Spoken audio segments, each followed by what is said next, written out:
Mark Collins parked his car in the driveway, gripping the steering wheel for a moment longer than usual. He exhaled slowly, staring at the warm glow of the house before him. Inside, his wife Emily would be waiting, the picture of calm domesticity. Their 2-year-old daughter Sophie would already be asleep, her favorite stuffed bunny tucked under one arm. It was the life Mark had always wanted: a stable home, a loving wife, and a growing family. Or at least, that was the version of events he had clung to. When he opened the door, the soft hum of the dishwasher greeted him, and Emily's voice called from the living room. "You are late," she teased, the hint of a smile in her tone. Mark shrugged off his jacket, the smell of lemon cleaner hitting him as he stepped into the kitchen. "Got caught up at work. How's Sophie?" "Asleep by 7, Emily replied, entering the kitchen with her usual grace. Her hair was tied back in a loose braid, and she wore an oversized cardigan that swallowed her petite frame. "You just missed story time." Mark leaned in to kiss her cheek, and for a moment, everything felt normal, comfortable. "I'll make it up to her tomorrow," he said. Emily opened the fridge and poured a glass of water. She hesitated, her fingers playing along the rim of the glass. "Actually, I've been meaning to talk to you about something." The shift in her tone was subtle, but Mark picked up on it immediately. He straightened, watching as she avoided his gaze. "What's up?" he asked, trying to sound casual. Emily smiled nervously and turned to face him. "I wanted to wait until the right moment, but here is no perfect time, is there?" She placed the glass on the counter, her hands trembling ever so slightly. "Mark, I am pregnant." The words hit him like a sudden gust of wind. For a moment, he couldn't speak, couldn't think. His eyes darted to hers, searching for confirmation. "Pregnant?" he repeated, his voice barely above a whisper. "Yes," Emily said, her smile widening. She reached out to touch his hand. "I know it's a surprise. We hadn't planned on having another so soon, but I think it's meant to be. Sophie will love having a sibling." Mark nodded slowly, his mind racing. Just 3 months ago, he'd had a vasectomy, a decision he and Emily had agreed on after Sophie's birth. They had decided their family was complete, hadn't they? His chest tightened as the room seemed to tilt around him. "That's wow," he said, forcing a smile. He didn't want her to see the confusion, the questions bubbling beneath the surface. "That's amazing." Relief washed over Emily's face as she threw her arms around his neck. "I know it's a lot to take in," she said softly, "but I am so excited, Mark. We're going to have another baby." Mark held her tightly, his mind a storm of conflicting emotions.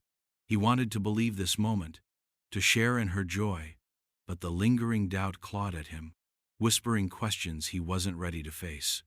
Over the next few days, the announcement of Emily's pregnancy became the focal point of their lives. She busied herself with prenatal vitamins, doctor's appointments, and plans for the nursery. Mark tried to match her enthusiasm, offering suggestions for baby names and debating whether to repaint the spare room.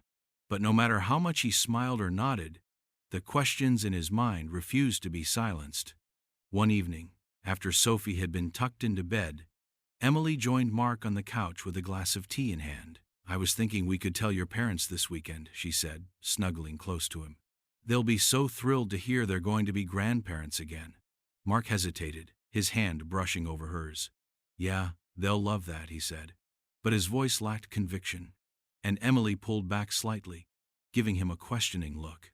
"Is everything okay?" she asked. "Of course," Mark replied quickly, too quickly. "It's just a lot to process, you know." Emily's expression softened. "I get it," she said, resting her head on his shoulder. "It's a big change, but we'll handle it together. We always do." Mark nodded, but her words only deepened the pit in his stomach.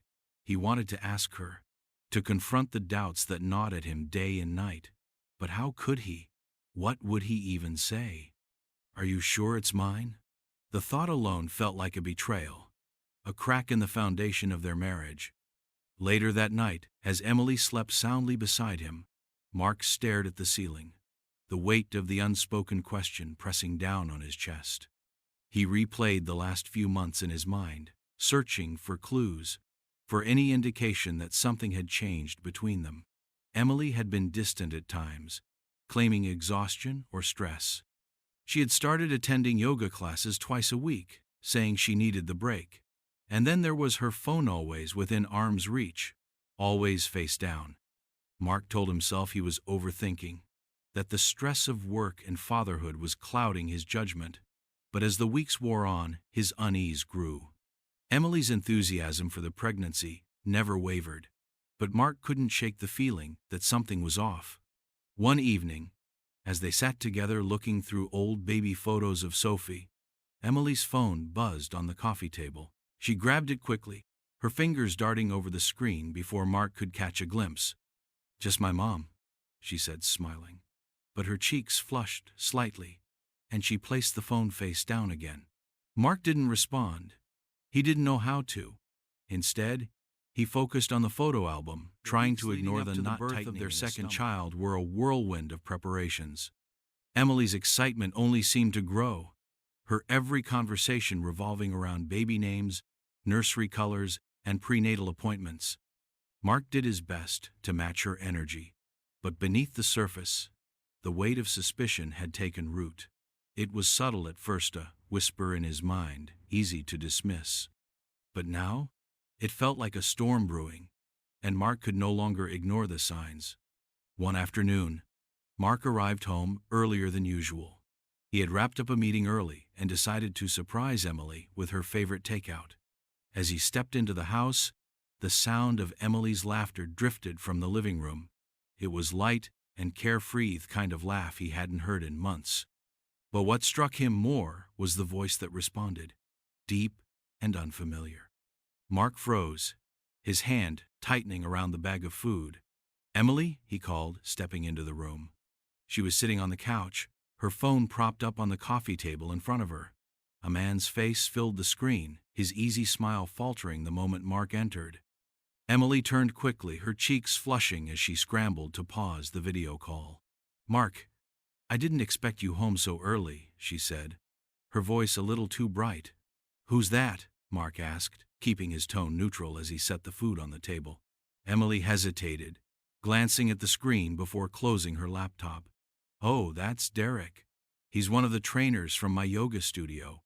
We were just going over some breathing exercises for the baby." Mark's eyes narrowed slightly, but he forced a smile. "Breathing exercises, huh? Seems a bit hands-on for a yoga trainer." Emily laughed nervously, brushing a strand of hair behind her ear. "He's just being helpful. You know how I like to be prepared for everything." Mark didn't press further, but the encounter left him on edge. That night, as Emily slept beside him, he couldn't stop replaying the interaction in his mind. Derek. The name was familiar. Too familiar. And the way Emily had looked at him, her smile too warm, her voice too soft, stirred something dark in Mark's chest. The following day, Mark decided to dig a little deeper. While Emily was out running errands, he opened her laptop, his heart pounding as he navigated to her messages. His hands trembled as he scrolled through her conversations, searching for any mention of Derek. Most of their exchanges seemed innocuous discussions about yoga techniques and class schedules, but then he found a thread labeled with a single emoji. Mark clicked on it, his breath catching as he scanned the messages. At first they were polite and professional, but as the weeks went on, they became more personal. "Derek, you looked amazing today. That glow suits you." Emily. "Flattery will get you everywhere." Mark's stomach churned. The messages grew more flirtatious, peppered with inside jokes and playful banter. One in particular made his blood run cold. "Derek, do you think he knows?" Emily. Mark's too trusting. I'd never let him find out." Mark slammed the laptop shut, his chest heaving. He sat there for what felt like hours, the weight of her betrayal pressing down on him. Every late yoga session, every guarded glance at her phone, every small change he had ignored now screamed the truth he didn't want to face. Emily was cheating on him. And worse, the baby she was so excited for might not even be his. In the days that followed, Mark watched Emily more closely than ever. He noted the way she smiled when her phone buzzed, the way she seemed to glow in Derek's presence. He even drove by the yoga studio one evening, parking across the street to watch as she exited the building. She was laughing, her hand resting lightly on Derek's arm as he walked her to her car. Mark felt a mixture of rage and heartbreak, but he kept his emotions in check. He couldn't confront her, not yet. He needed more proof. As Emily's due date approached, Mark began preparing for what he called the reveal. He consulted a private investigator, gathering texts, emails, and even photographs of Emily and Derek together. It was a bitter process, but Mark felt a grim satisfaction as the evidence piled up. He would wait until the baby was born, until Emily was at her most vulnerable, and then he would confront her with the truth. The night Emily went into labor, Mark felt an eerie calm settle over him. He drove her to the hospital, his hands steady on the wheel as she breathed through the contractions. Emily gripped his arm, her face flushed with pain and exertion. "Mark," she whispered between gasps, "I am so glad you are here." Her words cut through him like a blade, but he forced a smile. "I wouldn't be anywhere else." In the delivery room, Mark stood by her side, holding her hand as the hours stretched on. He watched as she brought their or perhaps Derek's child into the world, her cries of pain turning into tears of joy. When the baby's first wail filled the room, Emily turned to Mark, her eyes shining. "It's a boy," she said, her voice trembling. "Mark, we have a son." Mark stared at the baby as the nurse handed him over to Emily. He looked perfectiny and black, his little fists clenched as he let out another cry. But as Mark studied his features, his heart sank. The baby's dark, curly hair and deep brown eyes bore no resemblance to him. Instead, they reminded him of someone else entirely. Emily seemed to sense his hesitation. "Mark?" she asked softly. "What's wrong?" Mark forced himself to smile, his jaw tightening. "Nothing," he said. "He's perfect." But inside, Mark knew the truth. The storm he had been holding back for months was about to break. The window of the hospital room, his back turned to Emily and their newborn son. The baby's cries pierced the air, but they felt distant, like they came from another world entirely. His chest tightened as the reality of the situation began to settle in. The baby's skin, his features, his hair, all of it, screamed one truth that Mark could no longer ignore. This child was not his. Emily's soft voice broke through the fog in his mind. "Mark, please, look at him. He's our son." Mark turned slowly, his face expressionless. "He's not my son, Emily," he said, his voice cold and distant. Emily flinched, her eyes welling with tears. "Mark, stop. You are scaring me. He's ours. You saw the test. She's healthy. He's perfect." Mark's fingers tightened into fists at his sides. The shock had worn off, but the anger was building now, simmering under the surface. "He's not mine," he repeated, his voice low and controlled. "You've been sleeping with someone else, Emily, Derek. I know it's true. I saw the messages." Emily's face twisted in disbelief. "What are you talking about?" She took a step forward, her hands trembling. "Derek is just a trainer. He's been helping me with the pregnancy." "What are you trying to say?" Mark's eyes flashed with fury. "He's not just a trainer, Emily. He's the father of this child." He gestured toward the crib where their son lay, crying softly, oblivious to the tension in the room. "You've been lying to me for months, and now I am supposed to pretend that this is my family?" "Mark," Emily whispered, her voice cracking. "Please, don't say that. I love you. I never meant for this to happen. It just happened. You weren't there for me the way I needed, and She trailed off, her hands covering her face in shame. Mark's gaze hardened. "Don't try to justify it. I've been here, Emily. I've been here through everything. And you." He took a breath, willing himself to stay calm. "You chose him. You let him do this to me." "I didn't," Emily started, but Mark raised his hand to stop her. "I want nothing to do with this, Emily. I don't want this baby. I can't be part of this lie." His voice trembled, the words tasting like ash in his mouth. "You can't expect me to raise a child that isn't mine." Emily took another step toward him, but Mark backed away, His hand pressed against the cool window. He could feel his heart beating faster, the pressure in his chest growing unbearable. "Please," she pleaded. "You can't mean that. I am sorry, Mark. I am so sorry. But he's our son. Don't punish him for my mistakes." Mark's mind raced. A part of him wanted to hold on to the family he had once dreamed of. But another part, the part that felt betrayed, humiliated, and broken, couldn't bear the thought of raising a child that wasn't his. Not now. Not after everything. "I don't know what to do anymore," Mark said, his voice distant. "Maybe it's best if we just let him go, put him up for adoption." "I can't do this, Emily." He turned away from her, walking to the door. His breath came in short gasps, as the weight of his emotions crushed down on him. This wasn't the life he had planned. This wasn't the future he had imagined. "Mark, please don't." Emily's voice cracked, but he didn't hear her. He couldn't hear her. He left the room, the cold hospital hallway stretching before him like a path of no return. As he walked, he felt the distance between them growing both emotionally and physically. He needed answers.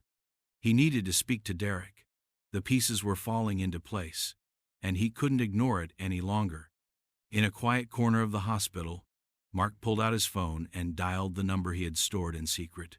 The man who had invaded his life, who had taken something Mark could never get back. The man who had made his wife's pregnancy a lie. The phone rang twice before Derek picked up. Mark's voice was steady, but his hands shook as he spoke.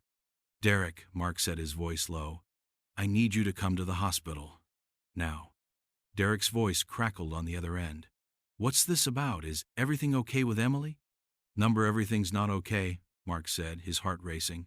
"I know about you and Emily. I know she's been seeing you. And I know this baby." He took a deep breath. "This baby isn't mine. He's yours." There was a long pause, the silence thick between them. Mark could hear Derek shifting on the other end of the line. "I don't know what you are talking about," Derek finally said, but his voice was shaky, unsure. Mark's pulse quickened. "Cut the crap. I am not stupid. I've seen the messages. I've seen the way she looks at you. I've seen the baby. You think I don't know? I am asking you to come here. I need to see you, face to face." Derek stuttered. "Okay. I'll be there soon." Mark hung up, his breath shallow as he stood in the hallway, his mind racing. The world he thought he knew was falling apart at his feet. Emily's betrayal wasn't just emotional, it was physical. Derek was the father, and Mark had been living in a lie. He glanced back at the hospital room, his heart heavy with the weight of what was to come. He wasn't sure what he would say to Derek when he arrived, but he knew one thing for certain. He wasn't going to let Emily or anyone else hallway. The cold fluorescent lights overhead casting sharp shadows on the linoleum floor. His heart thudded in his chest as he waited for Derek to arrive. The air felt heavy, as though the building itself could sense the storm brewing within him. Every step he took was charged with the weight of betrayal, anger, and confusion. This was his breaking point, and there would be no turning back. The elevator doors dinged at the far end of the hallway, and Mark turned to see Derek step out. The man was taller than Mark had expected, broad-shouldered with an air of confidence that made Mark's fists clench. Derek scanned the corridor, his expression tense, until his eyes landed on Mark. Mark strode forward, his movements quick and deliberate, stopping just a foot away from the man who had upended his life. For a moment, neither of them spoke, their silence filled with the unspoken weight of the situation.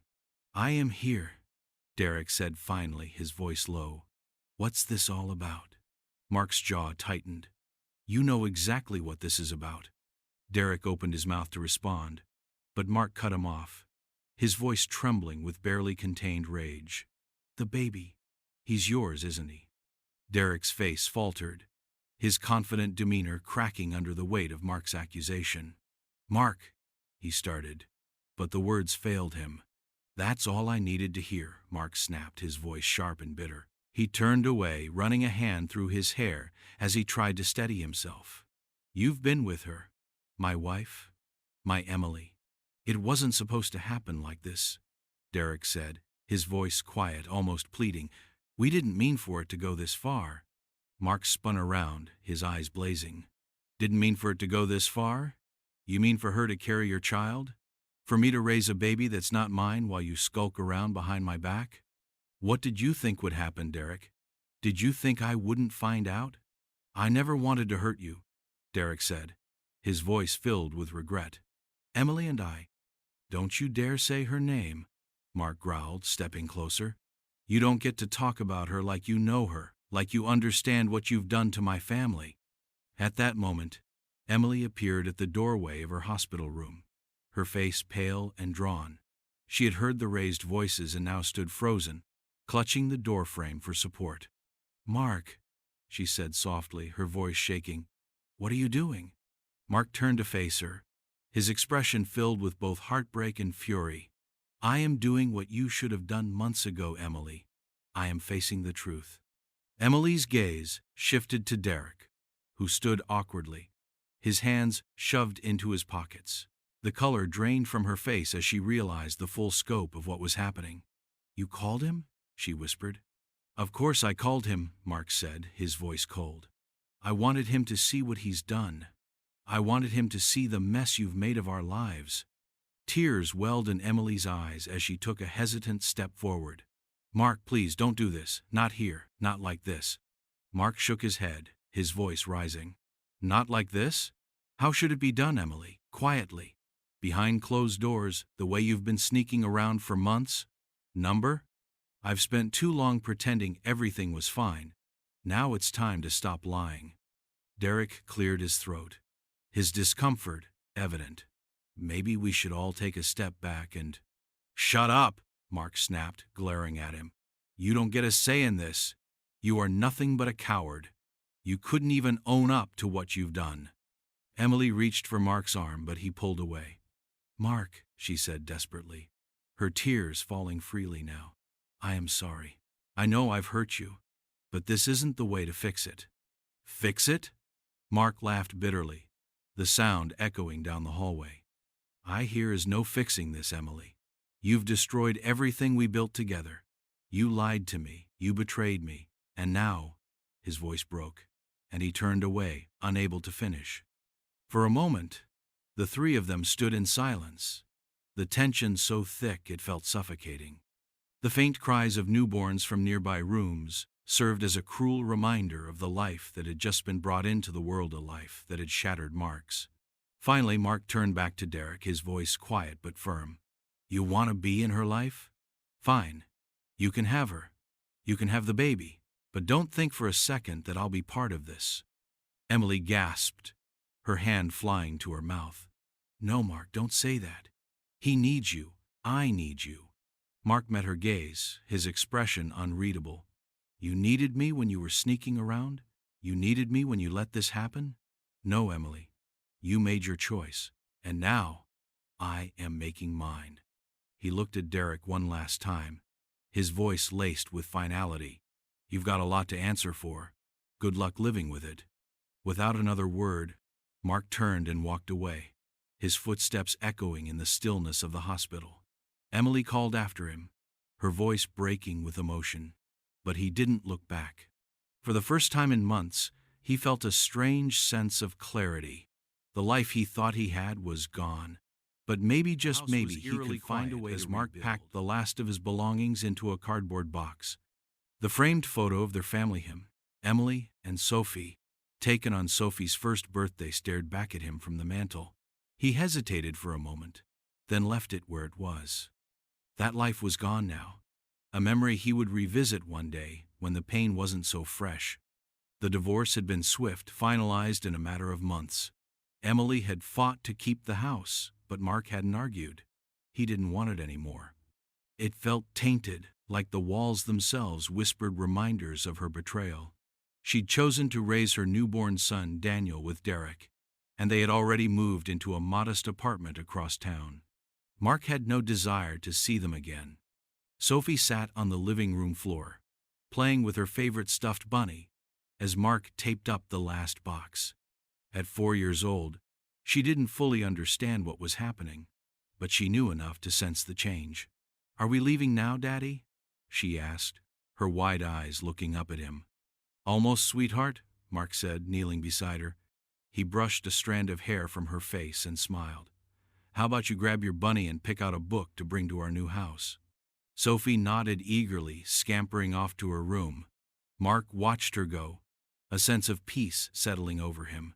She was his anchor, his reason to keep moving forward. The betrayal he'd endured had broken something in him, but Sophie had given him purpose again. She needed him, and for her, he would rebuild. Emily had insisted on saying goodbye when they left the house for the final time. Mark wasn't sure he wanted to see her, but for Sophie's sake, he agreed. Now, as he stood by the front door, Emily appeared, cradling Daniel in her arms. The baby gurgled softly, his little fist clutching the fabric of her shirt. Emily looked tired, her face drawn and pale.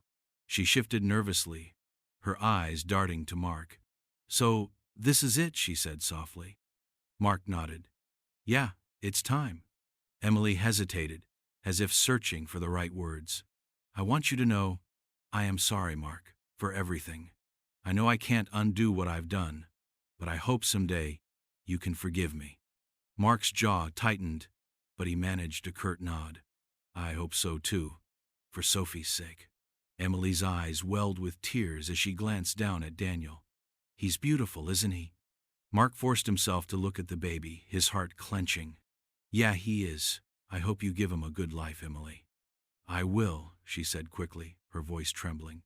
I promise.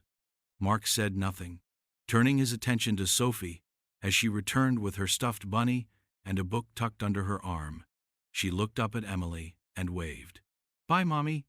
Emily crouched down, setting Daniel in his bassinet before pulling Sophie into a tight hug. Be good for Daddy, okay? I'll see you soon. Sophie nodded, and Mark gently took her hand. Come on, kiddo.